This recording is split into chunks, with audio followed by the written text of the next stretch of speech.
This is a video adaptation of Appendix 33, titled, "Why Did God Send a Messenger Now?" from Quran, the Final Testament, Authorized English Version, translated from the original, by Rashad Khalifa, Ph.D.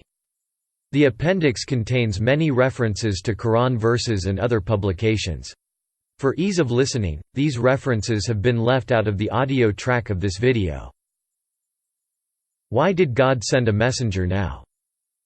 As stated in 381, and in Appendix 2, God has sent a messenger to consolidate the messages delivered by all the prophets, purify them, and unify them into one religion, submission.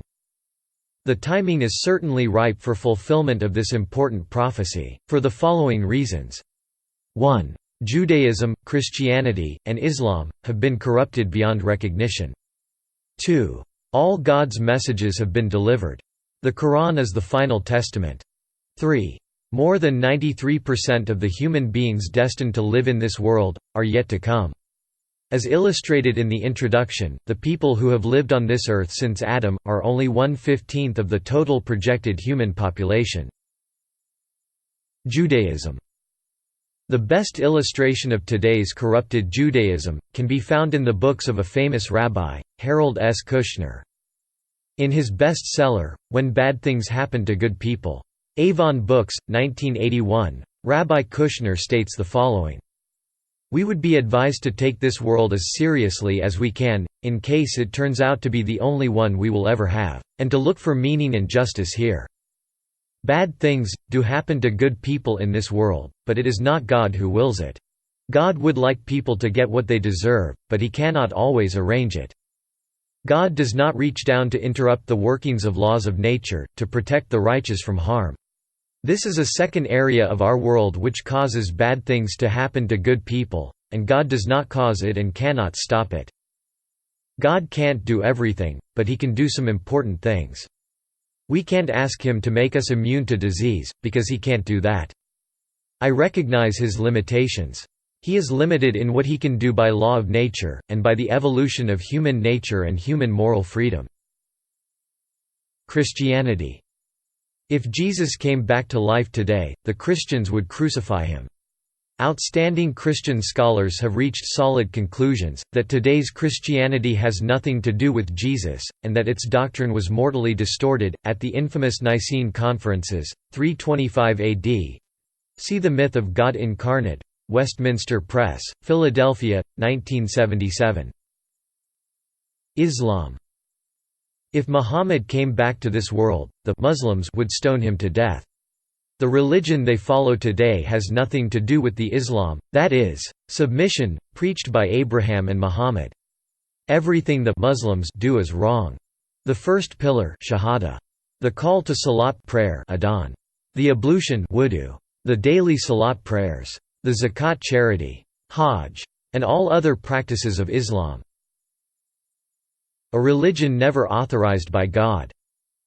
The extent to which Islam has been corrupted, is illustrated in the following table. Hadith and Sunnah. Killing whomever they consider an apostate. Vicious criminal justice system. Cutting off the hand of the thief. Stoning the adulterers to death. Killing anyone who does not observe Salat. Killing one who drinks alcohol for the 4th time. Forbidding menstruating women from worshipping. Forbidding women from the Friday prayer. Idolizing Muhammad against his will. Calling him the most honorable messenger. Claiming that he was infallible. Setting up his tomb as a sacred mosque. Claiming that he possesses power of intercession. Inventing an indefensible story about his ascension to the heavens on a horse, at the speed of light, and talking God out of 50 Salat prayers. At the speed of light, he would still be traveling within the Milky Way galaxy. Adding his name in the Salat prayers and Adhan. Adding his name to the first pillar of Islam. Insulting Muhammad by depicting him as a vicious man. They claim he gouged out people's eyes. Claiming he possessed sexual power of 30 men. Nullifying the fact that Muhammad was the last prophet, by teaching that Jesus will come back to this world. This makes Jesus the last prophet. Claiming that Muhammad was illiterate, unintelligent.